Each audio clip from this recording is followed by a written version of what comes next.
to read out his bio that's given in the brochure. He is the co-founder of Takshashila, the graduate of the National University of Singapore, the Nanyang Technological University and National College, Bangalore. Nitin spent over a decade working in the Singapore government, various capacities including deregulation, broadband infrastructure development and strategic technology foresight. And when Cyril joins us, I will quickly read out his bio as well so that when he joins us, the conversation continues. He's a senior columnist, reporter at large and assistant editor at Dawn, Pakistan's leading English daily. His areas of interest include national politics, security policy and regional affairs. I hope he, as a Pakistani, is not being persecuted somewhere in India. But over to both of you.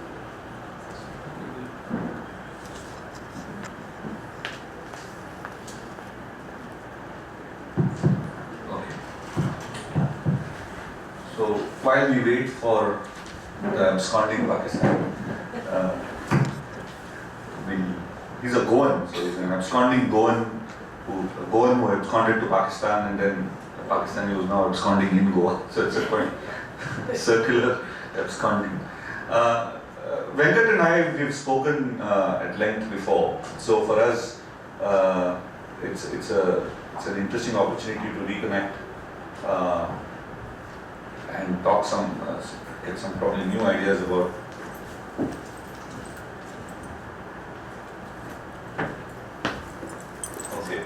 Okay, so he has decided to abscond permanently. Okay, so it's good to reconnect with Venkat and talk about first what we've already had a conversation about, and I think he brings a lot of new ideas, and let's not call it new ideas, new perspectives to certain phase of our history, and it's worth talking about again. Because I think that realization of that period and the history is very important for us, both for our contemporary understanding as well as to inform foreign policy in the future. And then we'll probably get into matters arising, as you would call it, into what's happening currently. And of course, Cyril is not here, but I was expecting that there are others here. We can have conversations on contemporary Pakistan and India relations. So Venkat, let me just start by giving you how I perceived this field of the understanding of Pakistan before this book came along. The leader in this field, for some reason, was, and I don't know for good reason or what, an academic leader for this field was Ayesha Jalal, who wrote this book called The Sole Spokesman in 1985, back in the 80s. And the themes around in this book was that Pakistan was not sufficiently imagined. People who wanted Pakistan in the 1930s and 40s didn't really want Pakistan. It was either a negotiating ploy, or it was Jinnah was driven to seek Pakistan because he could not get what he wanted. He could not be accommodated within the whole independence movement and the politics of that time. And therefore, Pakistan was an accident. And because Pakistan was an accidental creation, a lot of what we are seeing in terms of Pakistan's contemporary history, its policies towards India and the rest of the world, therefore come from this insufficient imagination. So, in a sense, it's that school of thought asks us to be sympathetic to Pakistan, because here is a country which was born as an accident, which really has no business to exist. Nobody wanted it to really exist, but now that it exists, it's got to survive, and it does whatever it does. And let's have some understanding and sympathy for Pakistan. And Western scholarship more or less had digested and internalized this view. I think this was the dominant view in Western academia, and therefore it was also the dominant view in Western policymaking, especially in the United States. And along comes Mr. Venkat Dhulipala and tells us that, hey, no, what you thought is not actually accurate. And for the rest of it, let us. Yeah, thank you, Nitin, for a generous introduction. If I may just kind of take off from where Nitin left. Yeah, on the one hand, if very broadly speaking, if you look at how Pakistan is generally understood, on the one hand, it is understood as this very accidental creation, something which happens in 1947 as a result of these transfer of power negotiations between these political elites. Mr. Jinnah, the sole spokesman of the Muslim League, the Congress leadership, and the British government. These negotiations kind of collapsing, and Pakistan happening as a result. So you have a whole lot of historians who focus on these elite politics, and then the villains and the heroes of the story change according to the historian who's writing. Now, if you look at the much later, the latest stream as far as partition studies is concerned, the idea there is, okay, let's not look for the reasons as to why this happened. That's almost puerile, because the partition is a colossal human disaster. There are 13 million people, moving, forcibly having to move borders. The largest known movement of humanity in all of human history. 1 million people estimated to have been killed, or absolutely in this orgy of ethnic cleansing. So let's focus on the experiences of the survivors of the partition. So you have anthropological literature, ethnologies of the partition. You have focus on literature which comes out of the partition. We look at how cinema has dealt with partition. So in this, there is an implicit critique that the historian can never quite capture the magnitude of this entire event. And also implicit is also a critique of great man history, which this earlier stream did. But even though you have fairly divergent foci, as far as these two streams of historiography is concerned, there is a common assumption which unites them. And that assumption is that Pakistan was this very vague idea which Mr. Jinnah never quite defined, elaborated upon, because of course he was using it as a bargaining counter, and he wanted to keep it as vague, and that he left it to his millions of supporters to imagine it in as many ways as they possibly could. And so the people following the great leader did so without any idea of Pakistan's meaning or implications.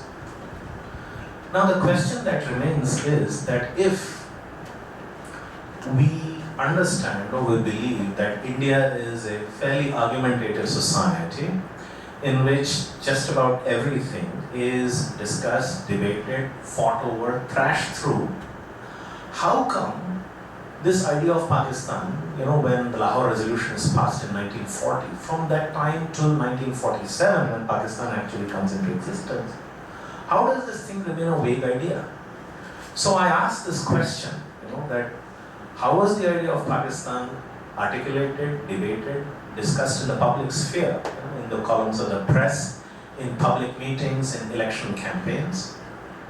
And how did popular mobilization happen in pursuit of this goal? So I argue in this book, and at great length, this is a 544-page book, this could cause a brain injury if it falls on you. I argue that far from being an insufficiently imagined idea which accidentally becomes a new nation state, Pakistan was imagined as an Islamic state, and the title is New Medina. This is going to be the new leader of the Islamic world in the 20th century, a place in which new experiments, a very novel experiment in Islamic modernity, will be conducted successfully.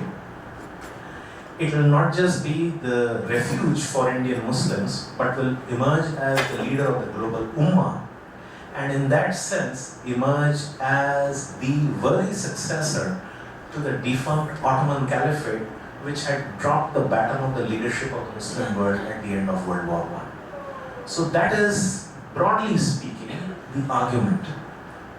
Now, the question is, how does this public debate actually begin? And here, the one striking absence, if you look at it in terms of the existing historiography, is nobody talks about Ambedkar. when it comes to Ambedkar, you talk about him in terms of being, responsible for the Indian Constitution as a Dalit icon. But Ambedkar is the one person who really sets the ball rolling as far as public debate on Pakistan is concerned. His Thoughts on Pakistan, which is published in early 1941, is really what starts the public debate.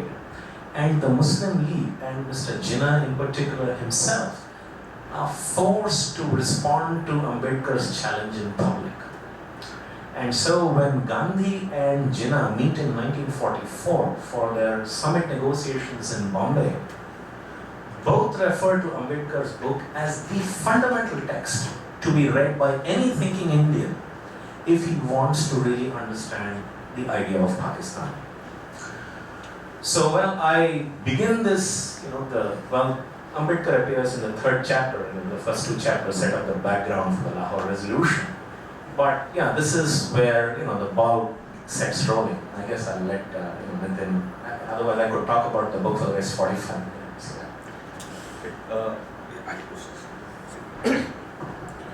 I think I just want to take the ball, let's try and take the audience through the arguments in the book.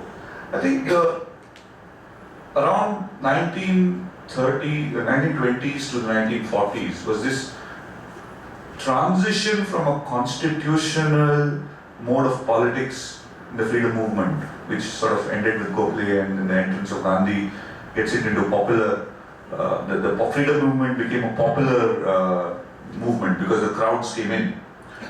The crowds came into the boardrooms, if you want to use a metaphor. Now, how did the parallel discussions happen in the boardroom, which is like, let's say, the constitutional politics, backdoor politics, elite politics of the Congress, including Jinnah and the Muslim League? How did that play out there? And how did it play out in the popular space? Because there was also a popular conversation going. Can you compare and contrast, or were there relationships between these two, or were there two different tracks altogether? Between the 20s and the 40s? Yeah, between the 20s and the 40s, well, of course, you have two popular movements. One is, of course, the non-cooperation movement, which peters out once the Khilafat itself collapses. And the other one is, of course, the civil disobedience movement a decade later. What you see during this period is a increasing marginalization of the Congress, especially when it comes to a Muslim constituency. The Congress stops really being a serious factor when it comes to Muslim politics. And the Congress does recognize it. And what you see happening at the boardroom level is an attempt to rope in Muslim elites to come to some kind of a constitutional arrangement in which the Muslim minority's concerns will be addressed. And some kind of an arrangement can be come to, after which, you could have a united front approaching the British authorities saying, well, we finally agreed to some kind of an arrangement among ourselves. Now, we deal with, how transfer of power or greater devolution of power may happen. So these things are happening, and they continue even after, the last thing that because my book begins in 1935 with the Government of India Act. And even in February 1935, Mr. Jinnah and the top Congress leadership, they do come to an agreement as to what a future constitution may look like and what would be the place of Muslims in it. If you go to Timurti, you will see that Mr. Jinnah and Rajendra Prasad has his diary in which he keeps daily notes of these negotiations, and Mr. Jinnah and Rajendra Prasad, who's at that point the president of the Congress, they actually ink a particular agreement under which you have a 33% reservation as far as Muslims are concerned in the national legislature. You have weightages for Muslims in the minority provinces, and statutory majorities for Muslim representatives in Punjab and Bengal. Now the thing falls through for a very simple reason. The Congress is willing to go ahead with it, but Mr. Jinnah believes that the Congress doesn't have the strength to push it in the Hindu constituency because the Mahasabha is opposed to it, and Malviya himself is opposed to it. So even though the Congress says we are willing to kind of chuck the Mahasabha and we're going to just disregard Malviya, Jinnah believes that this is going to be a dead thing because the Mahasabha is opposed to it. So you have, on the one hand, greater Congress irrelevance as far as Muslim politics is concerned between the 20s and the 40s, parallel or combined with attempts at the boardroom level to kind of somehow bridge this. The 1935 to 42 period, let's even take it longer, from 1935 to 1945, you have this extraordinary domestic and international events, two domestic and international events coming together. Right? The formation of governments under the Government of India Act and the Congress participation in self-governance or self-government under that, and the fact that there is an international crisis because of the Second World War, and the question of India's participation on which side and to what extent, and the decisions that the Congress made in participation. So how would this dynamic affect this the idea of imagining of Pakistan? Okay, yeah, to begin with, this is something, this is ground which has been already covered by other historians, and which is why I really don't go into it in great detail, but I'll come to this. The one thing which many historians now with hindsight say is that there was serious Congress miscalculation in keeping the Muslim League out of provincial governments, especially in places like UP, where there is an informal understanding. It's not an alliance, but it is an informal understanding that we're going to fight these elections together to kind of defeat the government-backed Zamindar parties, wherever they are, in UP, in Punjab, so on and so forth. And given the fact that the Congress never expects to win sufficiently on its own, and it believes that it requires these additional Muslim seats to kind of cobble together a majority, there is an understanding, but at the end of it, everybody is stunned at the extent of the Congress victories, especially in UP, where the Congress completely clean sweeps the general constituencies, and it does not require any support from the Muslims or anybody else to form a government on its own. So at that point in time, the Congress decides to kind of, lay down some fairly uncompromising terms, saying that the Muslim League has to practically wind up. Its members become part of the Congress party, adhere to Congress party discipline when it comes to their cabinet members, and so on and so forth. And when the Muslim League, of course, balks at it, what you have is the Congress then inviting defections from the Muslim side over to the Congress party.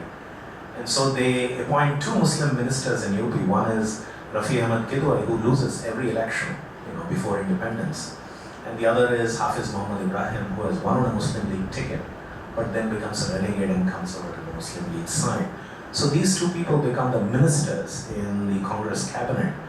And from there, the Muslim League begins this program of trying to dub these Congress governments in the Hindu majority provinces as Hindu Raj.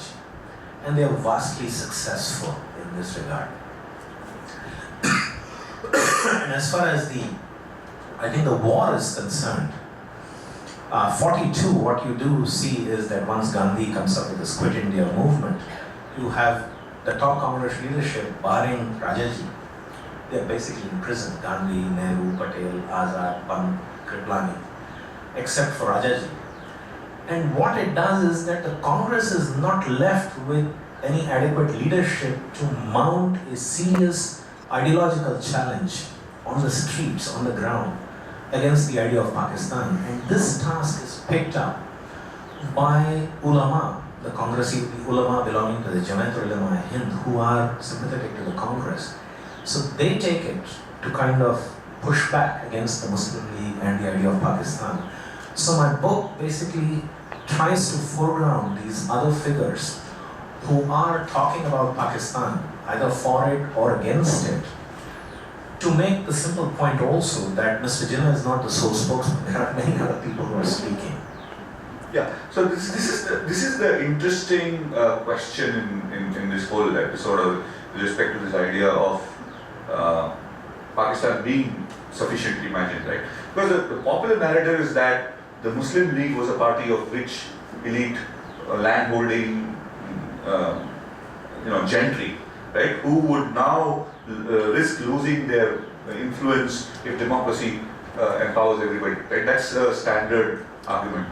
And you are saying in your book that that's probably true. That's why I don't think you comment so much on the Muslim League, right? But you say it's probably true. But at the popular level, among people in op-ed pages of newspapers and publications across the country, there was a serious conversation on Pakistan and a serious, let's say, consensus in the community that there is a need for a new Medina, right? How does that? Okay, I guess I'll begin by just showing you the picture, the cover picture of my book. If you look at most pictures of Mr. Jinnah, even when it comes to whatever publications, he's usually in a Western suit, wearing a sola topi, and he comes across as a rather isolated figure, or a figure who's far above the madding crowd. Now in this, you see Mr. Jinnah wearing a Karakuli cap, a sherwani, being very much a man of the people. Now even though you do have, as far as the top leadership of the Muslim League is concerned, you have, elites, but so does the Congress. The Congress too has elites, but these people do create a vast constituency. They emerge as really popular leaders as a result of outreach, as a result of what is seen as sacrifices on behalf of the community, so on and so on. So what you do see is that the Muslim League, unlike the Congress dismissal of it as a party of Nawabs and Knights and so on and so forth, does emerge as a popular, mass-based party with fairly deep roots, especially in the Muslim minority provinces. What happens in Punjab and Bengal is when there is a wholesale desertion of elites from either the Unionist party in Punjab or from other parties in Bengal, who kind of join onto the League bandwagon because this is the side which is on the winning ticket. But when it comes to, and the book is based on UP, because UP is the place where support for the idea of Pakistan is earliest, most sustained, and overwhelming. And if you also look at the leadership of the Pakistan movement, Mr. Jinnah is from Bombay, and the rest of the top leadership is from UP. So they are driving this process ahead. And they are the people who really articulate the idea of Pakistan to the people. Because you just can't stand and say, I'm for Pakistan, without quite defining what you really want, what it really means, what are its implications, what is at stake in this whole debate. So they do come up with a fairly thought-through idea of Pakistan, what is going to be its implications, and why Indian Muslims should support it. Now, in this regard, I would like to kind of say that, as I said earlier, Ambedkar is the man who opens up the debate on Pakistan. He asks the question, what is this thing about Pakistan? In fact, one of my favorite head quotes in this book is Ambedkar's, in his Thoughts on Pakistan, which he comes out in 1941. He says, every Indian must read a book on Pakistan, if not this, then some other, if he wants to help his country steer a clear path. And Ambedkar takes it upon himself to actually enlighten the public as to what is at stake in this whole idea of Pakistan. So Ambedkar, to kind of put it in a nutshell, is blunt. He believes that Pakistan should be conceded because there is overwhelming support for this demand among the Indian Muslims. And if the Congress and the Hindus continue to be very starry-eyed and stupid about it, India is going to be reduced to a sick man of Asia, just like Turkey was reduced to a sick man of Europe. And he gives you just this very brief reason as to why, from the Muslim League's point of view, okay, they believe they are a nationality, there is overwhelming support for this idea, let's grant it. But then when it comes to the Congress, he addresses himself to the Congress and the Hindus. He comes up with a series of fairly rational, well thought through arguments. The main argument he gives is that you look at the Indian army. there is a significant Muslim representation in the Indian Army, and most of these Muslims in the Indian Army come from the northwest, from the Punjab and the frontier province. And Ambedkar asks a very simple hypothetical question. This is something which the Muslim leaders also keep tom-tomming about. What is going to be the attitude of these Muslim men and officers serving in the Indian Army in case there was a conflict with Afghanistan? And Ambedkar is blunt. He says, these officers will not fight for India's integrity or defense. They would rather kind of go over across to their Afghan brethren. Now, for Ambedkar, a safe army is of paramount importance. Without a safe army, you cannot actually have a nation state. In this regard, Ambedkar goes on to severely critique the British for allowing such a disproportionate Muslim influence in the army, and for kind of keeping their, the areas from which they recruit limited to some small part of the country. The second reason Ambedkar gives as to why Pakistan should be considered is, he says, this is the best solution as far as the communal problem in India is concerned. He says, sure, it's not going to be completely resolved, but it will be resolved to a maximum possible extent. So what Ambedkar does recommend or strongly argue for is that you should have the partitioning of Punjab and Bengal. So he's the first guy who actually calls for the partitioning of Punjab and Bengal based on majorities at the district level. And more stunningly, Ambedkar calls for transfers of population for the purposes of national homogeneity on both sides. He says, unless and until we have this is going to continue to fester. And he says, well, this was done at the end of World War I between Greece and Turkey, the other parties. And we can surely do it. And Ambedkar says, okay, this can be done as a result of agreement between governments.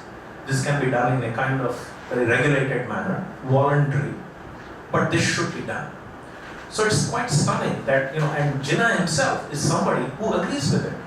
Soon after the Lahore resolution, at the very first press conference Mr. Jinnah addresses, he says, transfer of population has to be considered.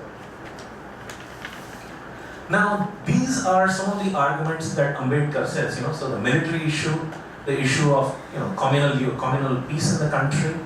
And thirdly, Ambedkar believes that if the Muslim League and, if Pakistan is not conceded, communal politics in India is not going to go away. It's going to get even worse. The Hindu-Muslim relations is going to, continue to fester. And what you will see is, given the fact that for the Muslim League, secular categories do not matter in politics, Indian politics is going to be trapped in this communal quagmire. And for that reason, at least, we need to just get rid of this whole problem. So Pakistan has to be created. Now, Jinnah and in response to Ambedkar's massive volume, and you look at it, and you look at the maps that Ambedkar produces at the end of it, they're stunning. They come very close to the Radcliffe line. And you look at the color coordination of the maps, the India areas or Hindustan areas are colored saffron, the Pakistan areas are green, the native states are in white. Now, what the Ambedkar volume does is that it has this message that let's get rid of this problem. It's a problem, let's get rid of it, and we'll be better off for it. It also implicitly carries the message that Pakistan itself is going to be a mess. It's not going to be economically viable, politically stable, militarily defensible, or administratively coherent. But let us leave them to their fate. Now, in response to this, Mr. Jinnah has to come up with his very robust defense of the idea of Pakistan, showing how it is going to be economically viable, politically stable, socially cohesive, how it's going to be an important factor in the International Committee of Nations. So what you have is a defense of Pakistan in 2 volumes, which are brought out by the Muslim League. And the address is Jinnah's personal residence in Bombay. And in that, you have a discussion of why Pakistan should be created based on its economic viability. So in that regard, there's talk about Pakistan's natural resources, its infrastructural assets, its strategic location, its leading authority, or its ability to emerge as the largest Islamic state in the world, and how with its soldierly population, with its natural resources, its 5 rivers, so on and so forth, this is going to be a country which is free from both Hindu and British domination, is going to be a huge power. Yeah, we've come to almost the end of our time, so we've got about 5 minutes left. We can take a couple of questions. I'll take them in series, then you can respond to them together. Basically,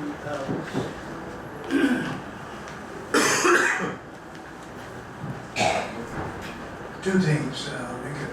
One is that Rajaji was the other one in Congress, who pretty much, in a sense, voiced the same kind of sentiments that Ambedkar did.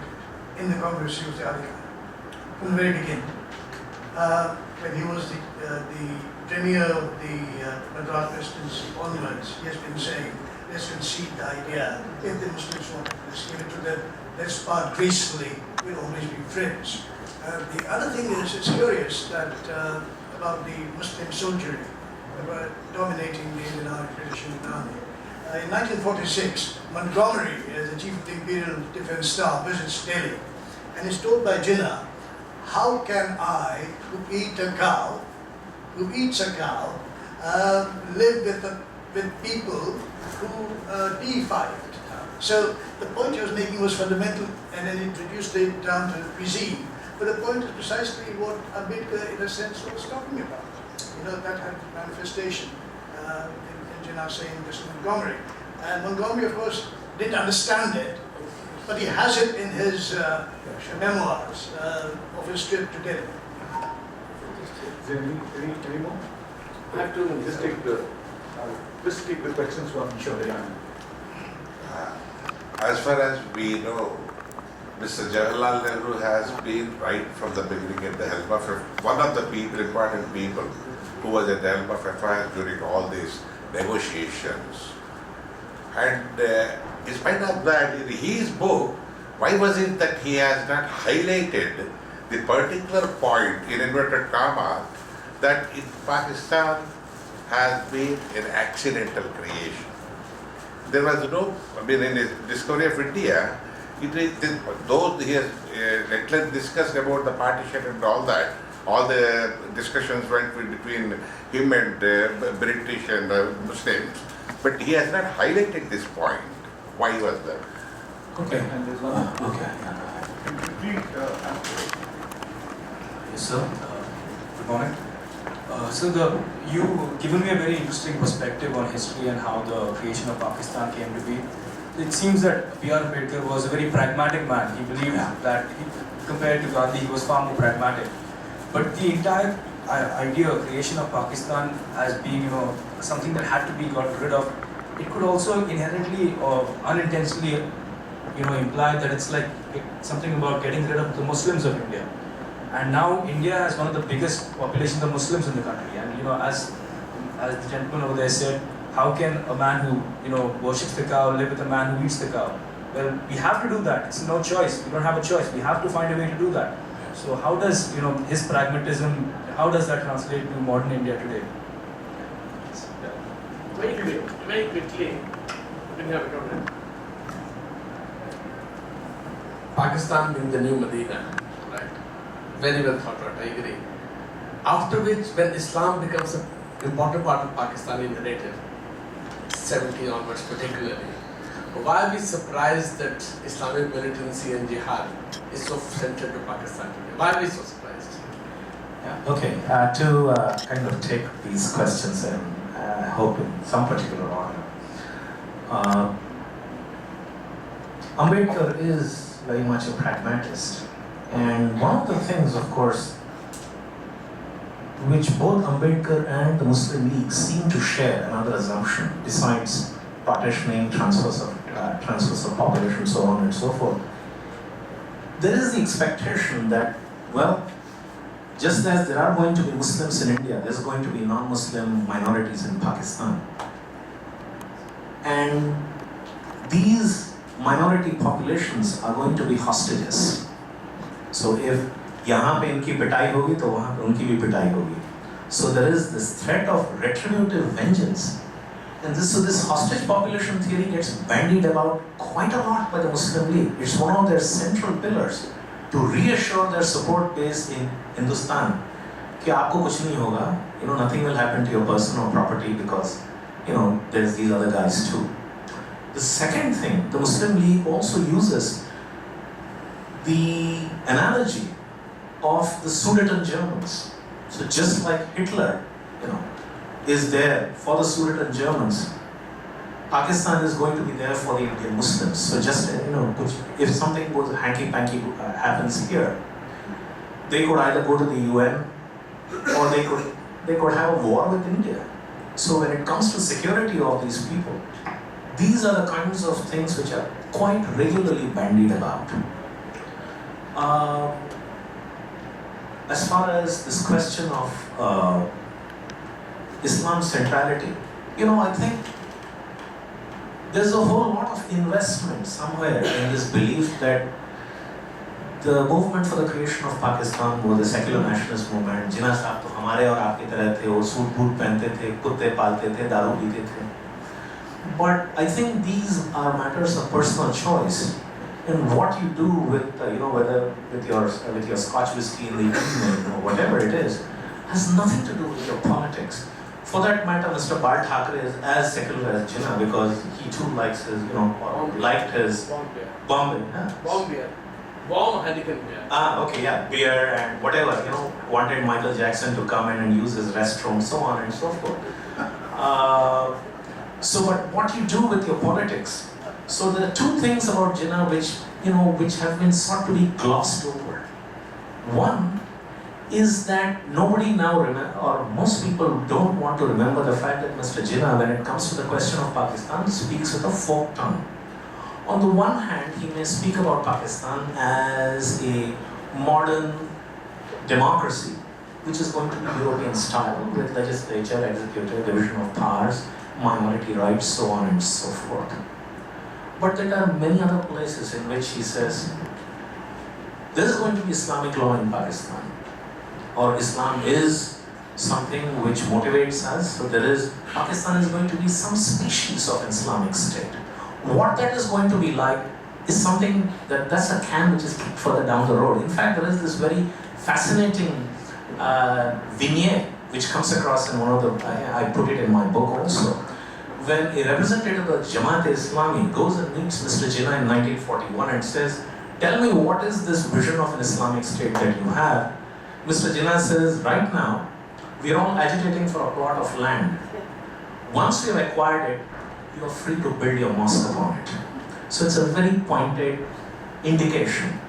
The second thing is that Mr. Jinnah is very much in bed with the ulama. The thing is, thus far in partition historiography, the ulama have primarily been positioned as people who are opposed to Jinnah. And in this regard, the ulama who are with the Congress are highlighted. But what is completely glossed over is a significant section of the Deobandi ulama who come over to the Muslim League side, and this relationship begins even in 1937 onwards, and it goes through, and these are the ulama who provide theological justifications for the creation of Pakistan. So in fact, the title New Medina comes from this fragment by this guy Shabbir Ahmad Usmani, who, by the way, is Pakistan's first and last Shaykhul Islam. He's the man who formally buries Jinnah. According to Sunni custom, the public burial is presided over by Maulana Shabbir Ahmad Usmani. And thirdly, Shabbir Ahmad Usmani is the guy who is the main force behind the Objectives Resolution passed by the Pakistan Constituent Assembly, which says, sovereignty rests with Allah, so on and so forth. Now, the ulama, Shabbir Usmani and his peer, Ashraf Ali Thanvi, are the people who kind of commit a whole bunch of ulama over to the Muslim League side. So together, these ulama and the Muslim League leadership craft a new vocabulary of politics which intertwines both religious and so-called secular concerns to come up with the most decisive arguments for the creation of Pakistan. So Medina and Pakistan are used interchangeably. So it's said that the Prophet created the first Pakistan in Arabia 1300 years earlier, and we are only creating the second Pakistan 1300 years later. And this is going to be only the second Islamic state in the world because, well, since the Prophet's Medina, there have been Muslim regimes, but there has never been an Islamic state. We are going to be the people who are going to be coming up with that one. We've got to end it. Thanks, Venkat. It's a wonderful conversation. I suppose a lot of you will want to talk to him. I think one of the big outcomes of this book, I mentioned this in Bangalore when we had the book launch with Venkat there, is that we've got to learn from other people's mistakes. I mean, the idea, how it was imagined earlier or not, like the young man's question there, how you take it forward. If you fall in for the wrong set of ideas, which you know have failed in other countries, if you try to do these, you're going to be a bigger fool than they were. Yeah, this should become a Hindu Pakistan. Thank you.